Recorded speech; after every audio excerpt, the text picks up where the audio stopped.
Hi, everybody. It's Father Paul Turner from the Cathedral of the Immaculate Conception, speaking to you today on Thursday, March 26th, 2020, from the Catholic Center. I'd like to offer you a few reflections on the scripture readings assigned for the Mass for today, Thursday of the fourth week of Lent.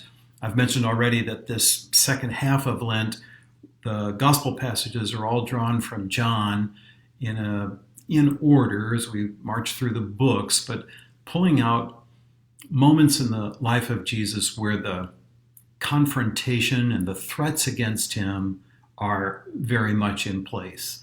So today there isn't so much a threat against his life, but there is a strong confrontation between him and the people with whom he's dialoguing. They're just not they're not on board with him. You could just kind of tell that something's coming, and we'll see in tomorrow's gospel that they're already planning to take his life. But today it's mainly a confrontation. When he gets to the end of his speech today, Jesus compares them with the people who weren't listening to Moses. Says that that even they aren't listening to Moses the way that they should. If they had studied the ancient scriptures, they would understand more about who he is. So to pair that up, the lectionary gives us an Old Testament passage about the struggles Moses had with his own people. While he was at Mount Horeb receiving the law, the people had made a molten calf and were turning to false worship already. A terribly frustrating moment in his life, and we see where the people are not listening to Moses, just as Jesus accuses his own companions who are not listening to Moses and recognizing who he is. Now, in the first reading, Moses reaches out to God on behalf of the people to plead for their forgiveness, and we know through the life of Christ and our teaching in the church that Jesus died for the sake of all. So even those who are his enemies, those who are coming after him, he, being the Son of God, he wants to rescue them as well. The psalm today is drawn from number 106. This is a very long psalm in the Bible. It is a historical psalm that tells many of the events from the Old Testament in one place. If you wanted a quick synopsis of some of the principal things that were happening at that time, Psalm 106 is a good place to look.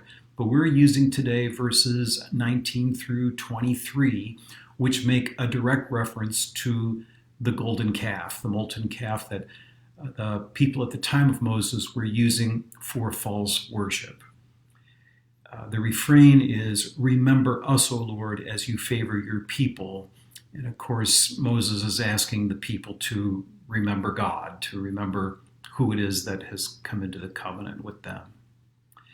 So we've got a couple of situations here today for us to reflect on. One is a situation of confrontation, where Jesus needs to say the right things and try to get people on board who may otherwise not be accepting him.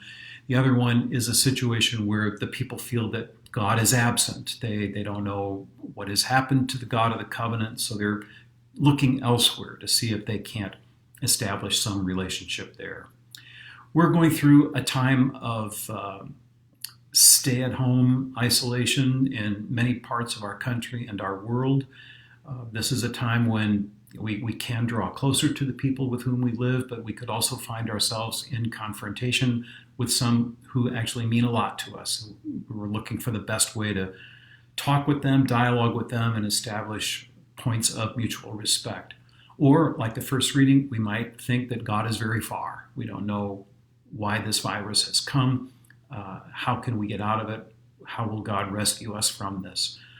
So these are both situations that are spiritual pandemics we could all fall to, but we kind of pray together with the psalmist, "Remember us, O Lord, keep mindful of your holy people." Let's keep our prayer life alive and very strong so that God will hear us and give us the word that we need to hear so that we can follow him in faithfulness.